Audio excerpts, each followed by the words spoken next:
हम लोग प्रार्थना में चलेंगे और प्रार्थना में निवेदन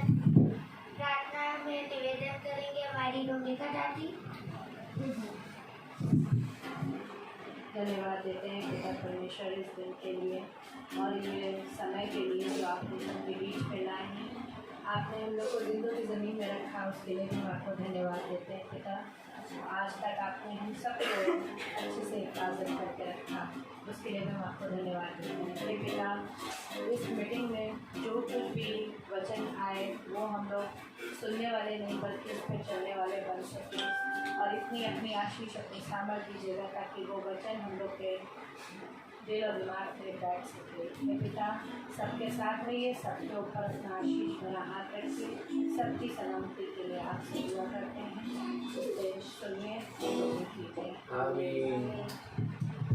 तो आइए हम लोग गीत को चलें। गीत का नाम है जो क्रूस पे कुर्बान है। जो क्रूस पे कुर्बान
Praise the Lord. Praise the Lord. Hallelujah.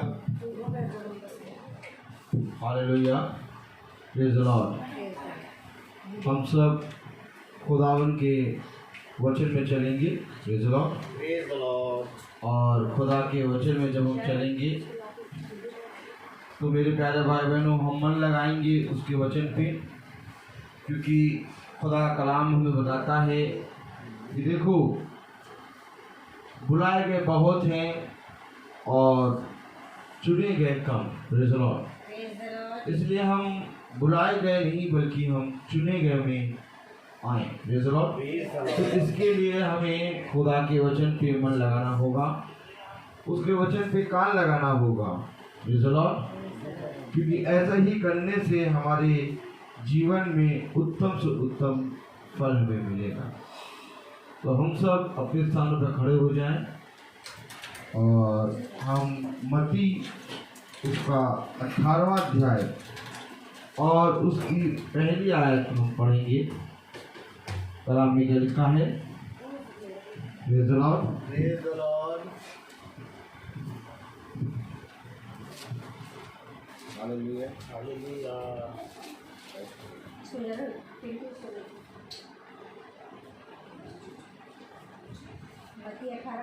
पहली आयत हम सब पढ़ेंगे। उस घड़ी चेले यीशु के पास आकर पूछने लगे, स्वर्ग राज्य में बड़ा कौन है?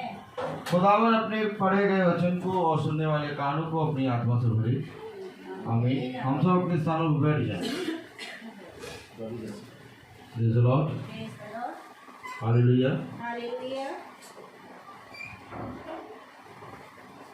हालेलुया।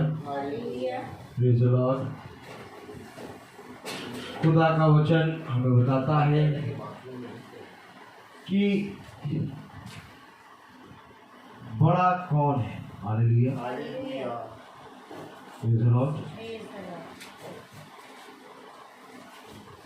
उसके चेले उसके पास आए और उससे पूछने लगे कि स्वर्ग राज्य में बड़ा कौन है? Praise the Lord. मेरे प्यारे भाई बहनों, आज स्वर्ग राज्य की बात कोई नहीं करता, praise the Lord. Praise the Lord. लेकिन प्रभु के शिष्य प्रभु से स्वर्ग राज्य के बारे में पूछ रहे हैं। लेकिन स्वर्ग राज्य के बारे में इससे पहले पूछे, वो कह रहे हैं बड़ा कौन है? Praise the Lord. Praise the Lord. और आज हर एक मनुष्य के जहन में एक प्रश्न चलता है कि हम स्वर्ग राज्य जाएंगे भी कि नहीं? Praise the Lord. Praise the Lord. क्योंकि स्वर्ग राज्य, मेरे प्यारे भाई बहनों, खुदा का कलाम कहता है कि स्वर्ग राज्य वो राज्य है जहां पर तुम अपने पिता के साथ रहोगे। आमीन। Amen. वहां पर तुम्हारे लिए पिता ने घर तैयार किया है। हालेलुया। Hallelujah. और तुम्हारे लिए खुदा ने बहुत अद्भुत अद्भुत अर्थात अनंत जीवन जैसा फल रखा है। Praise the Lord। Praise the Lord. स्वर्ग राज्य जाने के लिए हमें क्या करना होगा? हालेलुया। कौन जाएगा स्वर्ग राज्य? Praise the Lord। Praise the Lord. लेकिन प्रभु के शिष्य कह रहे हैं कि स्वर्ग राज्य में बड़ा कौन है? Praise the Lord। मत्ती उसका 18वां अध्याय और उसकी पहली आयत। उस घड़ी चेले शिष्य यीशु के पास आकर पूछने लगे, स्वर्ग राज्य में बड़ा कौन है? Praise the Lord। इस पर खुदा ने उनसे क्या कहा? इस पर उसने एक बालक को पास बुलाकर उनके बीच में खड़ा किया। देखिए, जब शिष्य पूछ रहे हैं कि स्वर्ग राज्य में बड़ा कौन है, तो खुदा ने एक बालक को अपने पास बुलाकर खड़ा किया। हालेलुया। ये बालक ही नहीं है मेरे प्यारे भाई बहनों, ये बालक वो बालक है जिसको खुदा कहता है कि जब तक तुम अपने आप को शून्य नहीं करोगे और अपने आप को पूरी रीति से बालक के समान नहीं बनाओगे और अपने आप को पूरी रीति से फिरोगे नहीं पूरे मन से, तब तक तुम स्वर्ग राज्य में जा भी ना पाओगे। आमीन। Amen. खुदा ने एक बालक को लिया और अपने बीच में खड़ा किया। हालेलुया। और कहा, मैं तुमसे सच कहता हूँ कि जब तक तुम ना फिरो और बालकों के समान ना बनो, तुम स्वर्ग राज्य में प्रवेश करने नहीं पाओगे। ये पूछ रहे हैं बड़ा कौन है, स्वर्ग राज्य में बड़ा कौन है। ये स्वर्ग राज्य में प्रवेश करने के बारे में नहीं पूछ रहे, ये स्वर्ग राज्य में बड़ा कौन है पूछ रहे हैं। लेकिन खुदा ने इनको बताया प्रवेश भी नहीं करने पाओगे। आमीन। क्योंकि द्वार मैं हूं। खुदावन यीशु मसीह वो द्वार है जो कि हमें स्वर्ग के अंदर प्रवेश कराएगा। और द्वार खुदावन यीशु मसीह है, इसलिए खुदा का कलाम कहता है कि मैं तेरे द्वार पे खटखटाता हूं। एक द्वार है वो जो हमारे हृदय में है, और एक द्वार है वो जो खुदावन यीशु मसीह है। और खुदावन यीशु मसीह चाहता है कि तुम्हारा हृदय का द्वार मैं बन जाऊं, ताकि मैं अपने आप तुम्हारे भीतर आया और जाया कर सकूं।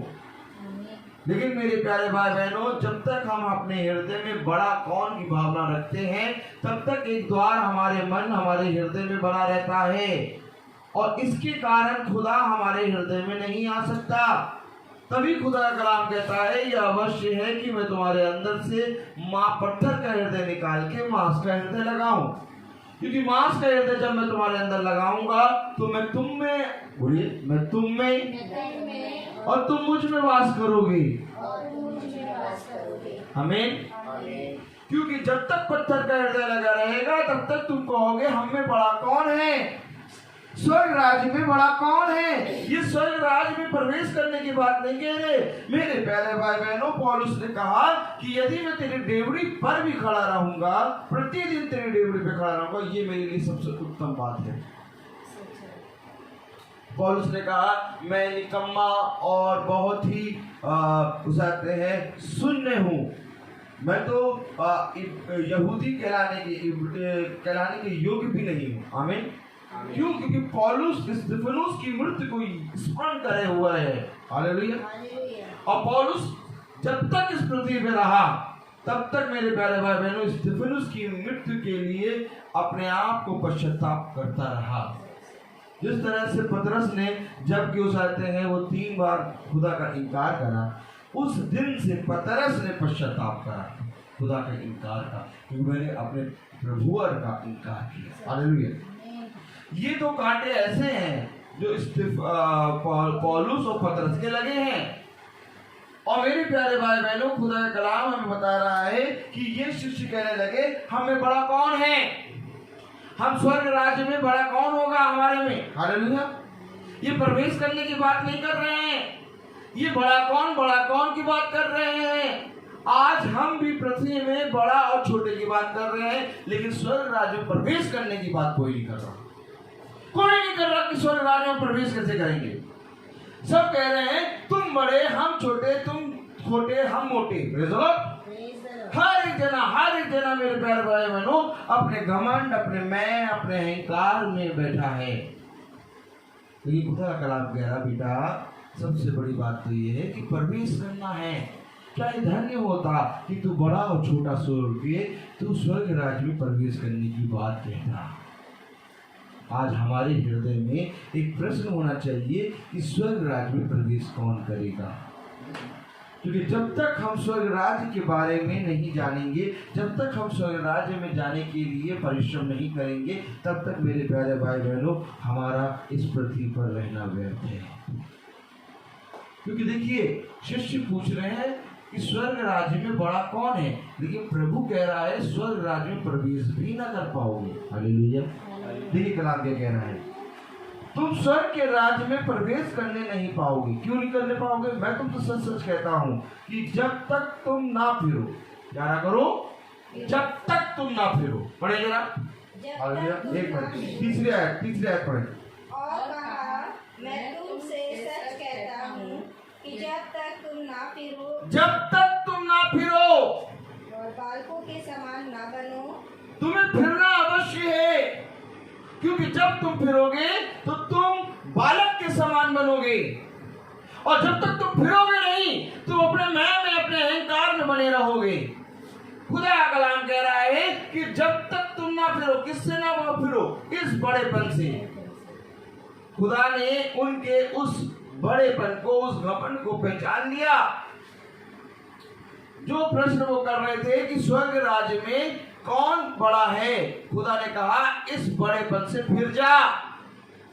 जब तक तू ना फिरे और बालकों के समान ना बने, तब तक तू स्वर्ग राज्य में प्रवेश नहीं कर। देखिए ये बच्चे हैं, ये बच्चे धीरे धीरे धीरे धीरे बड़े हो रहे हैं। धीरे धीरे धीरे करके ये बच्चे बड़े हो रहे हैं, लेकिन ये इनका बालक, ये इनका बचपना इनके अंदर बना रहना है। और ये बालकपना, ये बचपना इनके अंदर कब बना रहेगा?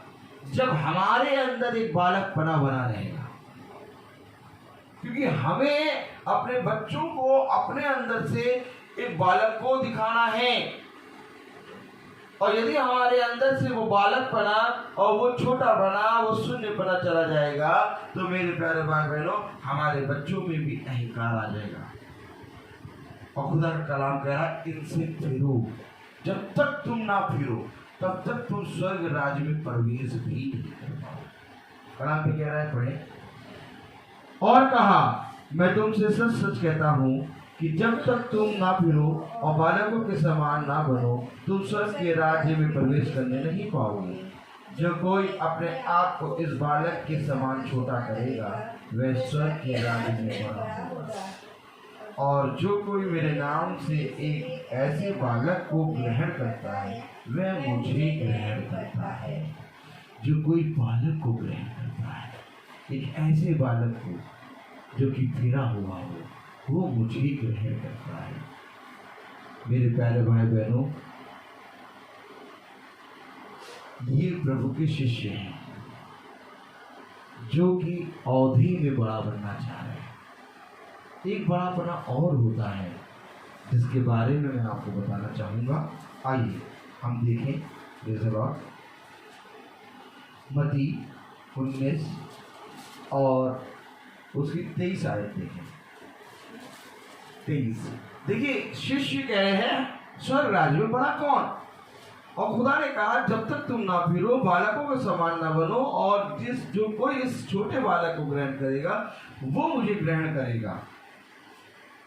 इनके अंदर है बड़ा बनने की चाह, लेकिन एक और बड़ा बनने की चाह होती है। वो देखिए जरा, मत्ती 19:23 में, तब यीशु ने अपने चेलों से कहा, मैं तुमसे सच सच कहता हूँ कि धनवान का स्वर्ग के राज्य में प्रवेश करना कठिन है। प्रवेश करना, प्रवेश करना, खुदा का कलाम कह रहा है प्रवेश करना। उन्होंने पूछा कि उन्होंने पूछा कि स्वर्ग राज्य में बड़ा कौन? उसने कहा तुम स्वर्ग राज्य में प्रवेश नहीं कर पाओगे जब तक तुम ना फिरो।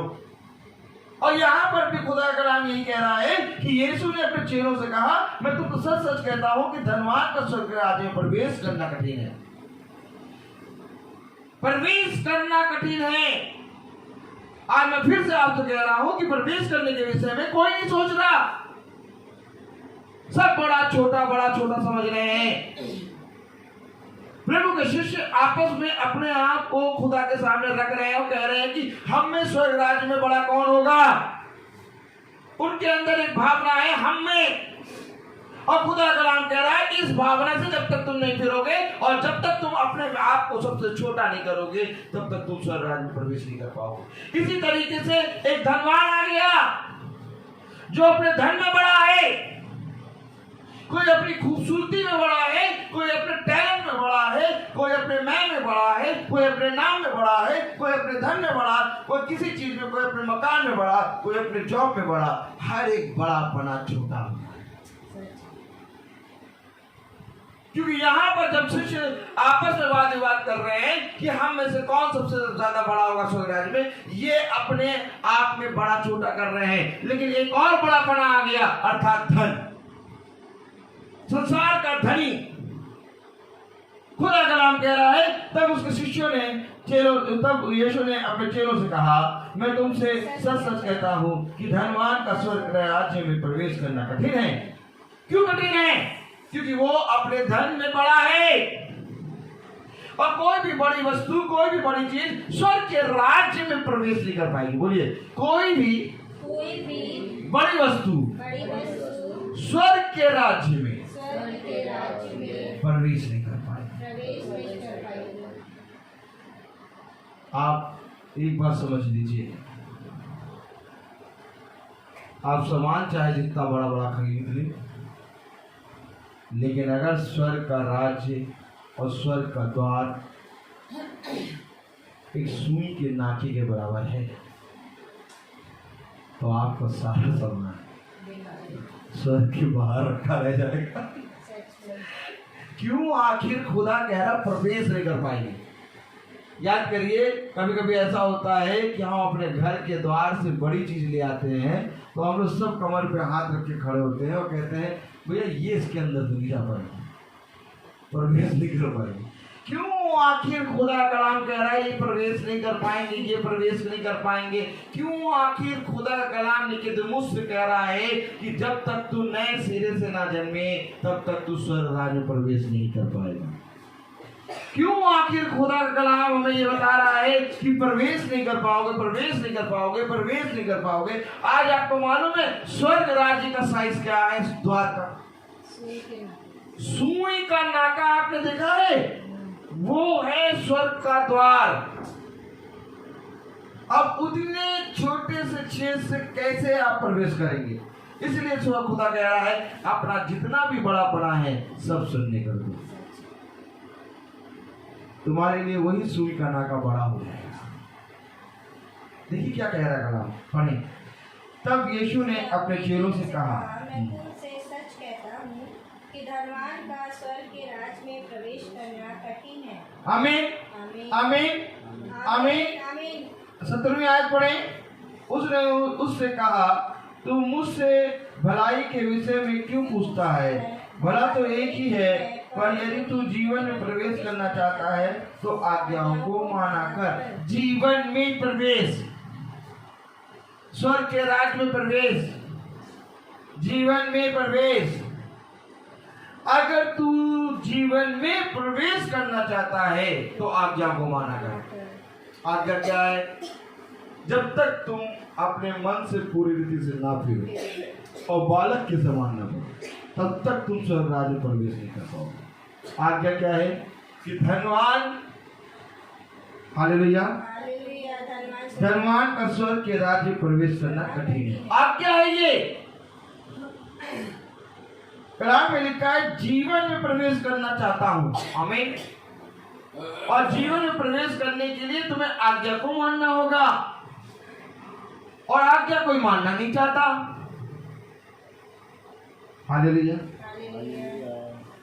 आज मेरे प्यारे भाई बहनों, एक आज्ञा खुदा का कलाम कह रहा है। कलाम कह रहा है जो अपने आप को दी बोलाएगा वो स्वर्ग के राज्य में प्रवेश नहीं कर पाएगा। जब तक तुम छोटे नहीं बनोगे, जब तक तुम शून्य नहीं बनोगे, जब तक तुम इनको नहीं ग्रहण करोगे बालकों को, तब तक तुम स्वर्ग राज्य में प्रवेश नहीं कर पाओगे। देखो, खुदा के शिष्य आपस में वाद विवाद कर रहे हैं, हम में बड़ा कौन, और खुदा से कह रहे कि स्वर्ग राज्य में बड़ा कौन है हमारे में से। खुदा कह रहा जब तक तुम पूरे मन से ना फिरो और बालक के समान हो, तब तक तुम स्वर्ग राज्य में प्रवेश। हमें बालक के समान बनना है। हमें इस अपने छोटे पने को, इस बालक पने को खोना नहीं है। कहीं ऐसा ना हो कि हम जैसे जैसे बड़े होते जा रहे हैं हम अपने बालक पने को, अपने छोटे पने को खो दें। सब कुछ मिल जाएगा बच्चों, लेकिन कभी भी ये बचपना नहीं मिलेगा। इस बचपने को पकड़े रहो। तुम सोचते हो कि हम जो बड़े हो गए हैं हमारा जीवन बहुत अच्छा है, और हम लोग से पूछो, हम लोग कहते हैं ये बचपना बहुत अच्छा है।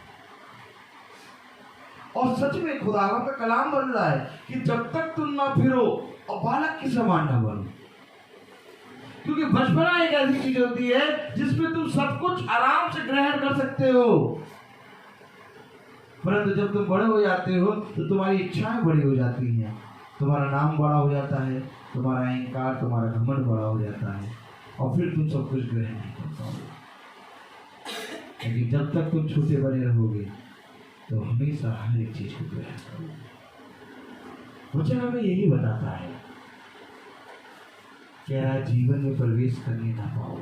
हमें भला तो एक ही है, पर यदि जीवन में प्रवेश करना चाहता है तो आज्ञाओं को माना कर। आज्ञा क्या है? फिरना। खुदा का कलाम कह रहा है जब तक तुम अपने मन से ना फिरो, बालक के समान ना बनो। 30वीं आयत में कह रहा, तब यीशु ने अपने चेलों से कहा, मैं तुमसे सच सच कहता हूं कि धनवान का स्वर्ग के राज्य में प्रवेश करना कठिन है। आगे बढ़े। तुमसे फिर कहता हूं कि खुदा के राज्य में धनवान के प्रवेश करने से ऊंट का सुई के नाके से निकल जाना सहज है। सहज है ऊंट का सुई के नाके से निकल जाना, परंतु धनवान का स्वर्ग राज्य में प्रवेश करना। आखिर ऐसा क्यों है? धनवान का स्वर्ग राज्य में प्रवेश करना क्यों है?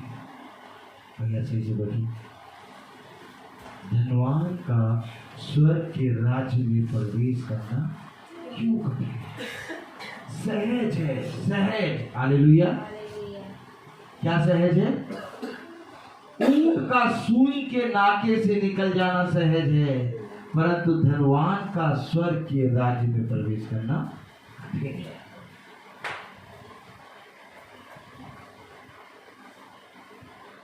अपने जीवन में कभी भी किसी भी वस्तु को, किसी भी चीज को अपने जीवन में इतना बड़ा ना कर लो कि तुम किसी के सामने झुक ना पाओ। खुदा ने कहा हर एक जने के सामने अपने आप को शून्य कर दे। खुदा ने कहा जब तू अपने आप को शून्य करेगा और जब तू अपने आप को एक दास का रूप धारण करेगा, जब तू किसी के सामने बड़ा बनना चाहे तो तू उसका सेवक बन, और जब तू किसी का प्रधान बनना चाहे तो उसका दास बन। ये हमारा खुदा का कलाम कहता है। आज खुदा ने हमें ये बात सिखाई है। खुदा ने हमें बहुत तेरी बातें सिखाई हैं। ऐसा करने से तेरा सम्मान बढ़ जाएगा, ऐसा करने से तेरा आदर बढ़ जाएगा, ऐसे करने से तू दो गुना आदर का पात्र बन जाएगा। क्या करेगा? Praise the Lord. कलाम में क्या लिखा है? 24वीं आयत पढ़ें। तुमसे फिर कहता हूँ कि खुदा के राज्य में प्रवेश करने से ऊंट का सुई के नाके में से निकल जाना सहज है।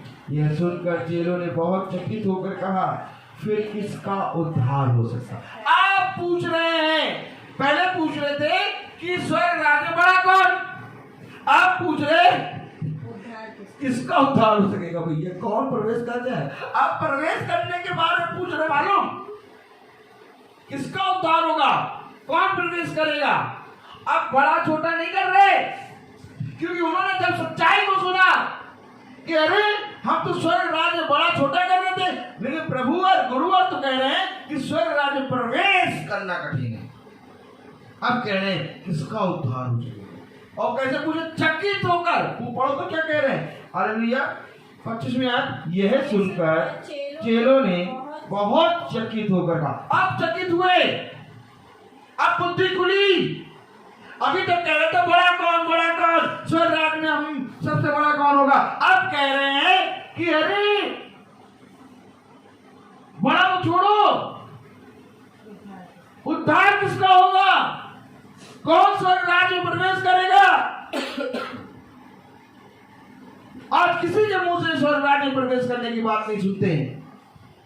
आज सबके मुंह से सुनिए, आज कोई भी जना आएगा यीशु मसीह के पास इसलिए आता है कि वो भला हो जाए, वो चंगा हो जाए, उसको रोटी मिल जाए, मछली मिल जाए। लेकिन कोई भी जना आज स्वर्ग के राज्य में प्रवेश करने की बात नहीं कहता।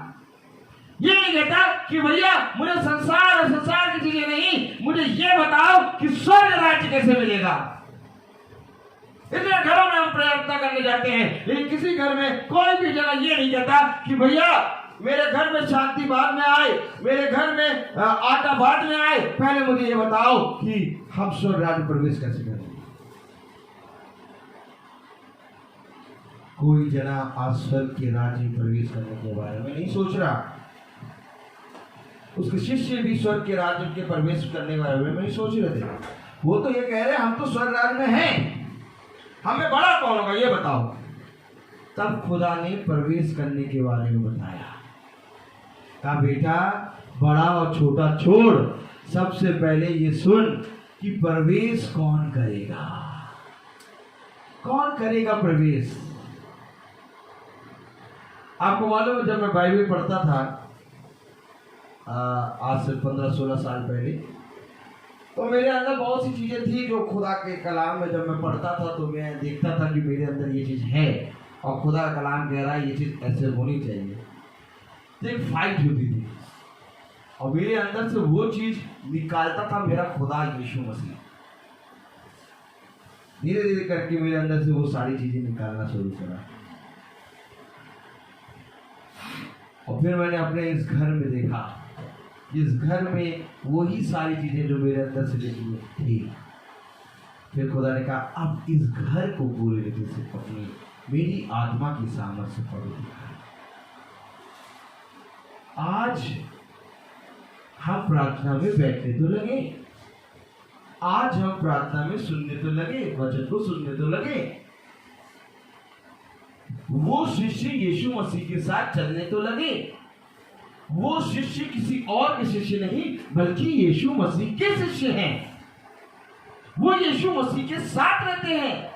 आज हम प्रार्थना में बैठने तो लगे, आज हम प्रार्थना को सुनने तो लगे, लेकिन आज भी हमारे अंदर कोई बड़ापना नहीं, और आज भी हमारे अंदर बहुत से बड़ेपने पाए जाते हैं, जिसके विषय में खुदा कह रहा मन से फिरो और अपने आप को बालक के समान बनाओ।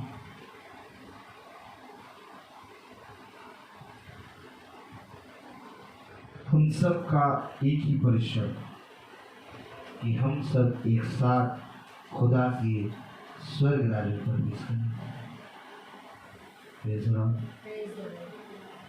और जब हम एक साथ स्वर्ग राज्य में प्रवेश करेंगे तब हम पृथ्वी के नमक बनेंगे। क्योंकि यदि नमक का स्वाद बिगड़ जाए तो उसे किस वस्तु से नमकीन देगी। पृथ्वी का नमक का एक तिनका उठाओ, नमक को हम जो उठाते हैं तो ढेर सारा उठाते हैं। अब मैं कहता हूँ तुमसे नमक का एक तिनका उठा के दिखाओ, नहीं उठा पाओगे। इसलिए प्रभु ने कहा तुम पृथ्वी के नमक। नमक का एक तिनका उठा के दिखाओ, एक तिनका नहीं उठा पाओगे, एक तिनका। और खुदा कह रहा तुम वही हो, तुम पृथ्वी के नमक हो। नमक ढेर सारा नहीं, किसी भी चीज में किसी भी वस्तु में नमक ढेर सारा डाल दो उसका स्वाद बिगड़ जाता है। अगर हम पृथ्वी के नमक हैं तो हम नमक का एक तिनका जो होता है छोटा सा वो है। सोचो उस तिनके को सुई के नाके में इधर से उधर डालो, कितना बड़ा है सुई का नाका, आराम से आ जाएगा। खुदा कह रहा है मैं तुम्हारे भीतर और तुम मेरे अंदर वास करोगे। कैसे वास करोगे? आराम से आएंगे जाएंगे।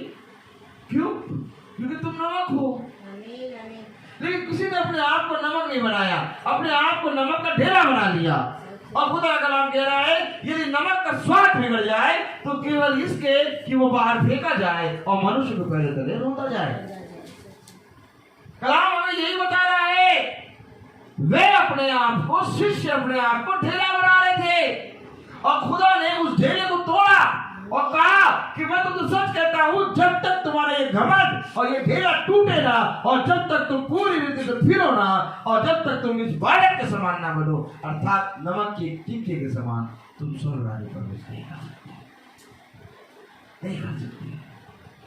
आज हमें स्वर्ग राज्य प्रवेश करना।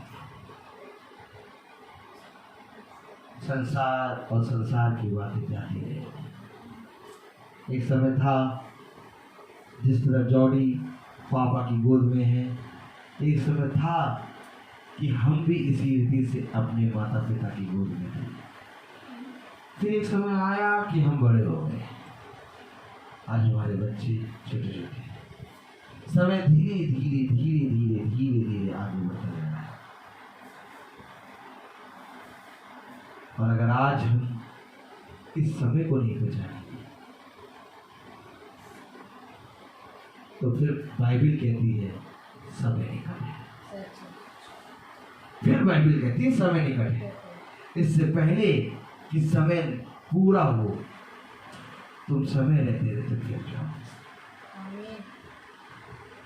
आज हमें किसी भी उत्तम वस्तु की घटी, सारी चीजें हमें मिल रही, खाना तो मिल रहा, पहनना तो मिल रहा, रहना तो मिल रहा, चलना तो, कोई भी वस्तु की घटी नहीं है। फिर हमें बड़ा बना के क्यों ना हम पूरे मन से अपने खुदा के स्वर्ग राज्य में प्रवेश करने के लिए परिश्रम करें, क्योंकि खुदा ऐसे ही आराधकों को ढूंढता है जो स्वर्ग राज्य में प्रवेश करने के लिए अपने आप को तैयार करते हैं।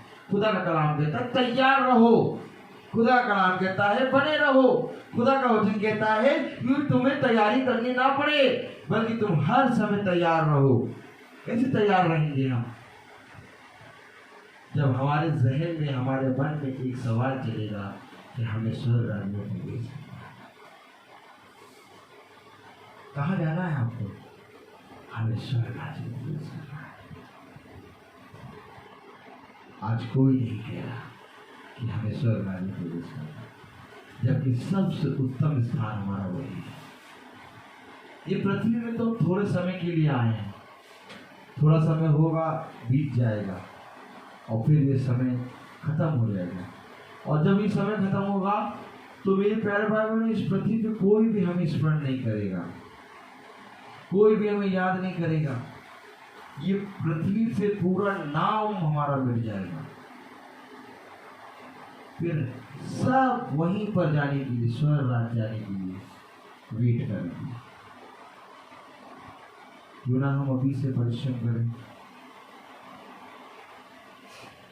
क्योंकि दौड़ में तो दौड़ते सभी, परंतु इनाम उसी को मिलता है जो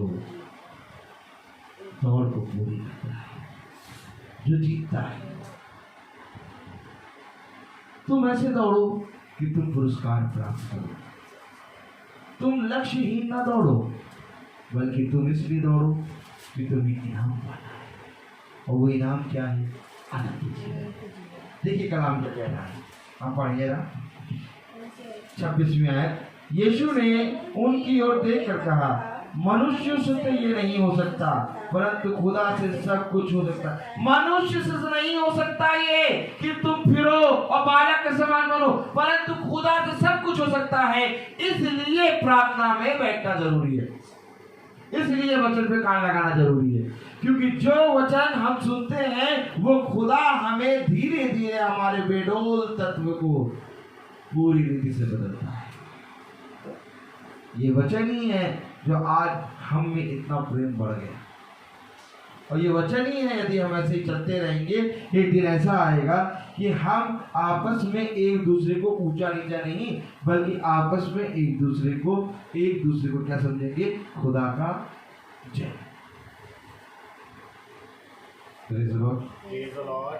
और ये काम मनुष्य से नहीं हो सकता, ये काम तो खुदा से ही हो सकता है। आमीन। आमीन। इस पर पतरस ने उससे कहा, देख हम तो सब कुछ छोड़ के तेरे पीछे हो लिए हैं, तो हमें क्या मिलेगा? लीजिए देखिए क्या बता रहे पतरस बाबा को।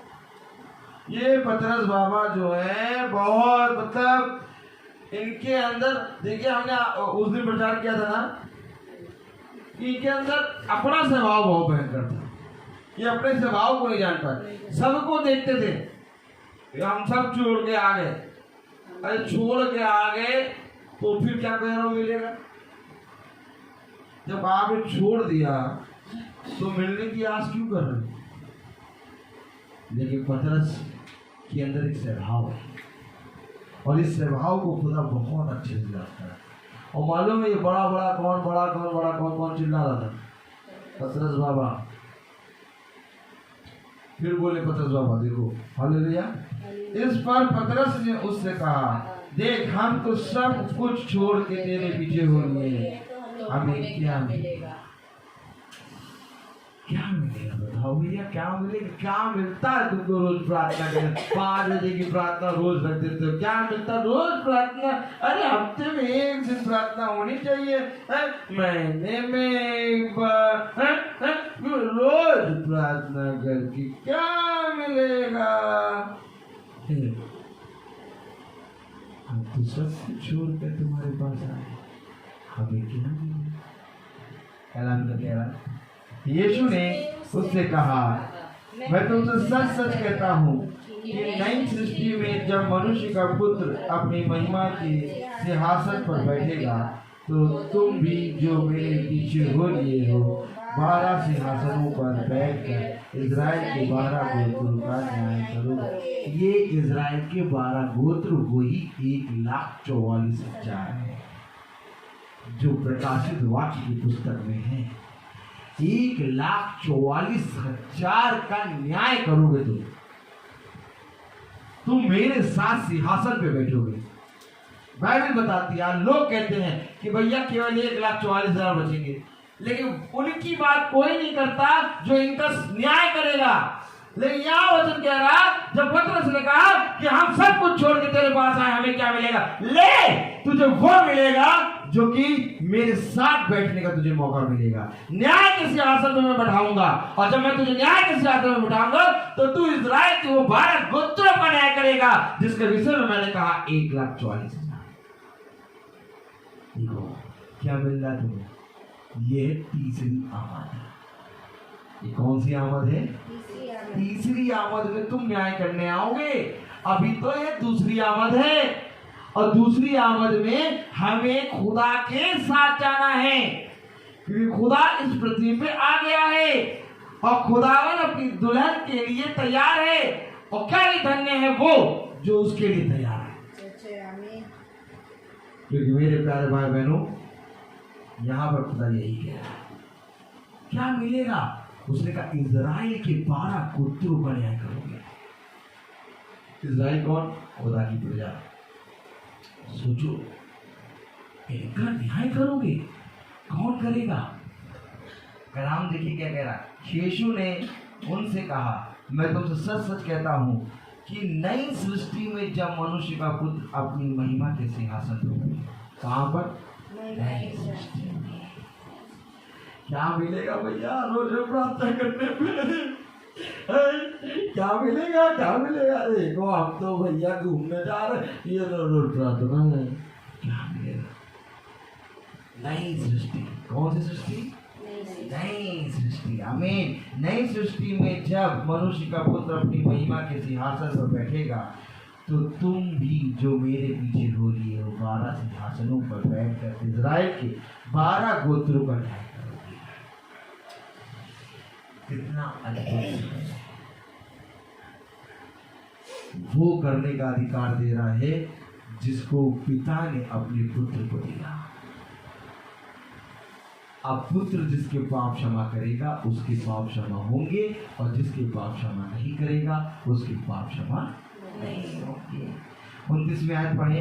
और जिस किसी ने घरों या भाइयों या बहनों या पिता या माता या बाल बच्चों या खेतों को मेरे नाम के लिए छोड़ दिया है उसको 100 गुना मिलेगा और वह अनंत जीवन का अधिकारी हो। जिस किसी ने मेरे नाम के लिए कुछ भी छोड़ा है उसका 100 गुना मिलेगा। कितना मिलेगा? 100 गुना। मैं नहीं कह रहा, बाइबल कह रही। अगर आपने वचन को सुनने के लिए 100 नहीं 400 का ट्यूशन छोड़ दिया तो 400 का 100 गुना करो। करो करो करो अरे करो करो 400 का 100 गुना करो। सोचो सोचो, अगर आपने खुदा के वचन को सुनने के लिए, उसके वचन में चलने के लिए अपने 400 500 का जो कहते हैं ना, अरे भैया जान मिला तो फिर कैसे करेंगे, ये तो पागल है, ने छोड़ दिया है। 400 का 40,000 40,000। अगर आपने 400 छोड़ा तो 40,000 100 गुना मिले। मैं नहीं कह रहा, बाइबल कह रही। और 400 तो अगर किसी ने हजारों रुपए जोड़े हो बोलो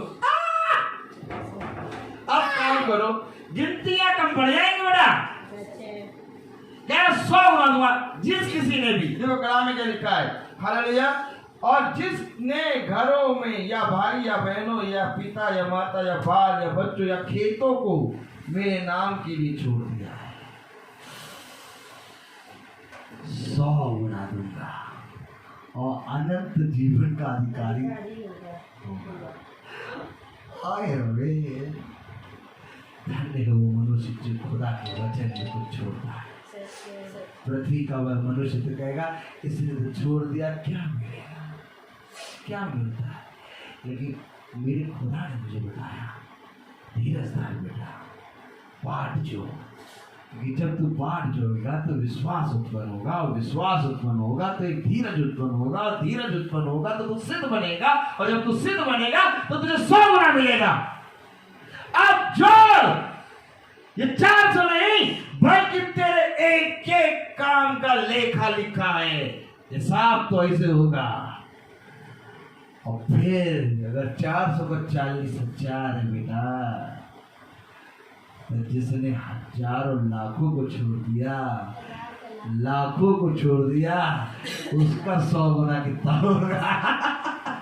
ये मेरा खुदा है, ये हमारा खुदा है। बुद्धिमान है वो मनुष्य जो चट्टान पे घर बनाए।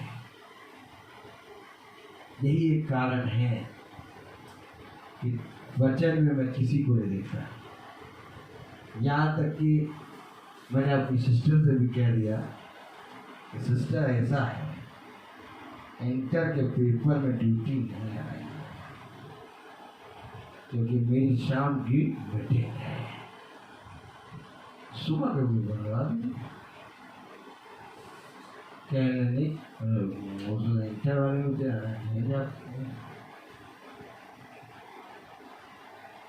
हमारा खुदा हमें सिखाता है कि एक बार कहे तो मैं तेरे साथ हूँ। और सिस्टर का हृदय खुदा ने नर्व किया। पिछले साल भी मेरी ड्यूटी करनी थी, साल कैंसिल हुई और कहा उन्होंने आप चलिए थे। और आज भी छोड़ हम ले रहे हैं। हमें ऐसा दिख रहा है इस पृथ्वी पे कि हम 400 का ट्यूशन छोड़ रहे हैं, हमें ऐसा लग रहा है कि हम अपने जीवन में कुछ छोड़ रहे हैं। हकीकत बात तो ये है कि हम छोड़ नहीं रहे बल्कि पकड़ रहे हैं, क्योंकि जब तुम एक चीज को छोड़ोगे तो दूसरे ऊपर की रस्सी को पकड़ोगे, और जब तक तुम इसको नहीं छोड़ोगे तब तक तुम ऊपर की रस्सी को पकड़ोगे। 100 गुना मिलेगा और अनंत जीवन का अधिकारी तो मैं तुझे यही बताऊंगा। सोच सोच, अब समझ में आया कि हम सब कुछ क्यों छोड़ देते हैं। 100 गुना मोबाइल में गिनतियां खत्म हो जाएंगी, इतना मिलेगा। जिसने बहुत बटोरा उसका कुछ अधिक नहीं मिला, और जिसने कम बटोरा उसका कुछ कम मिला। प्रभु मैंने तो तेरी ओर दृष्टि करी है, क्योंकि जब मैंने तेरी ओर दृष्टि करी तो मैंने पाया कि तू इतना देता है कि वो बटोर नहीं पाता। और मेरी चाह ये है कि हमारा ये पूरा वंश, पूरा घराना उसकी ओर दृष्टि करे। मैं आपको ये छोड़ने वाली चीज़ें नहीं, पकड़ने वाली चीज़ें कहा रहा हूँ, क्योंकि मैंने देखा कि खुदा के वचन में हमें 100 गुना मिलता है। तो मैंने ये सोचा कि मैं क्यों ना अपने भाई बहनों को बताऊं कि 100 गुना खुदा दे रहा है, और अनंत जीवन का अधिकारी ही अलग से। तो आओ क्यों ना हम इस वचन में परिश्रम करें, आओ क्यों ना हम इसमें चले। बुद्धिमान है वो मनुष्य जिसने वचन को पकड़ लिया, परंतु हाय उस मनुष्य को जिसने खुदा के वचन की फिरा नहीं और उसको बालकों के समान ग्रहण नहीं किया। यही तो बात बता रहा खुदा, जो फिरेगा और अपने आप को बालक के समान बनाएगा, और जो मेरे वचन को सुनने के लिए कुछ भी छोड़ेगा उसका 100 गुना दूंगा। जीवन का अधिकारी आनंद। ये वचन है। परंतु बहुत से जो पहले हैं पिछले होंगे और जो पिछले हैं पहले होंगे। जो सोए हुए हैं वो हम में से आगे होंगे, क्योंकि खुदा न्याय करता है और उसका न्याय कभी भी ऐसा नहीं हुआ।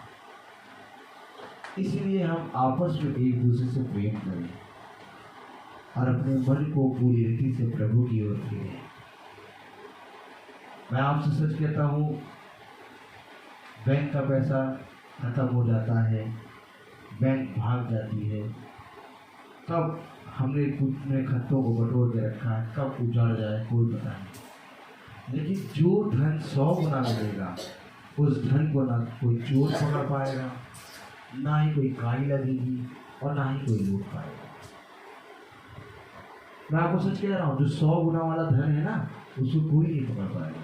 और आपको एक बात और बता दो, इस 100 गुने फल को, इस 100 गुने वाले धन को कोई मनुष्य उठा के किसी को दे नहीं सकता। ये पूरा का पूरा 100 गुना तुम्हें मिलेगा।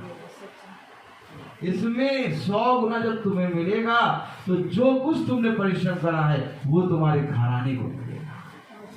और वो खुदा की इच्छा है कि वो उस 100 गुने में से उसमें से कितना दे।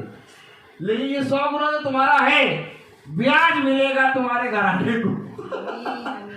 ब्याज मिलेगा। अभी तुम तो 100 गुना देख रहे हो, ये 100 गुना तुम्हारा है और इस 100 गुने में जो ब्याज है वो तुम्हारे घराने को मिलेगा कि तुम्हारा घराना फलवंत होगा और सदा बना रहेगा। अब मैं तुमसे पूछूं, क्या ये भली बात नहीं है कि हम वचन में बैठे हैं, वचन को सुने, उस पर कार्य करें? क्या ये भली बात नहीं है? क्या ये बुद्धिमान वाली बात नहीं करी इस बहन ने अपने घर को खोल के 100 गुना फल? हालेलुया। क्यों ना हम इसी रीति से अपने खुदा के वचन में बातें। मैं बोलता बहुत हूँ क्योंकि हर एक चीज का समय होता है। तो आइए हम प्रार्थना में चलेंगे और मेरा निवेदन है शरण जी से कि वो प्रार्थना में अगुवाई करेंगे।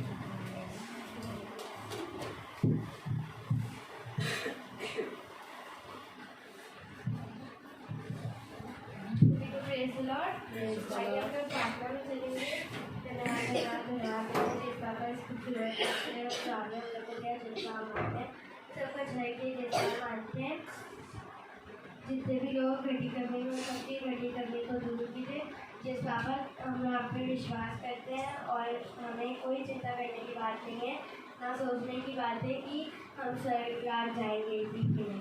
जिस बाबा धन्यवाद देते हैं सब चीज़ को जो आपने हम लोग को दी। जिस बाबा मानते हैं सब कुछ देखिए, जिस बाबा मानते हैं आज के दिन में जितने भी पाप हमने किए, जिस बाबा मानते हैं सबको क्षमा कीजिए और आगे हम उन पापों को ना करने पाए। जिस बाबा मानते हैं सब कुछ देखिए, जिस बाबा मानते हैं जो लोग हॉस्पिटल में एडमिट है सबको चढ़ाई कीजिए। जिस बाबा हमारे भाई को भी ब्लेस कीजिए। जिस बाबा मानते हैं सब कुछ देखिए, जिस बाबा मानते हैं इस घर को भी ब्लेस कीजिए। जो लोग जहाँ पे भी हैं हमारे दादा दादी गए हैं, जिस बाबा मानते हैं अच्छे से जिस मानते हैं सब कुछ देखिए। जिस बाबा मानते हैं इस प्रार्थना को सुनिए और प्रेम कीजिए। हे हमारे पिता जो स्वर्ग में है, तेरा नाम पवित्र माना जाए, तेरा राज्य आए, तेरी इच्छा ऐसे स्वर्ग में है वैसे इस पृथ्वी में पूरी हो। हमारा प्रतिदिन का आहार हमें दीजिए और हमारे अपराध में क्षमा करिए जैसे हम भी अपने अपराधों को क्षमा करते हैं, और हमें परीक्षा में न डालें प्रतिपाई से बचाओ। अब हमारे खुदावन यीशु मसीह का फजल, खुदा बाप की मोहब्बत, पाक रूह की रिफाकत और सराकत हम में से हर एक विश्वासी जन के साथ अब से लेकर अनंत काल तक होती रहे। आमीन। धन्यवाद सारी आशीषों की स्तुति धन्यवाद।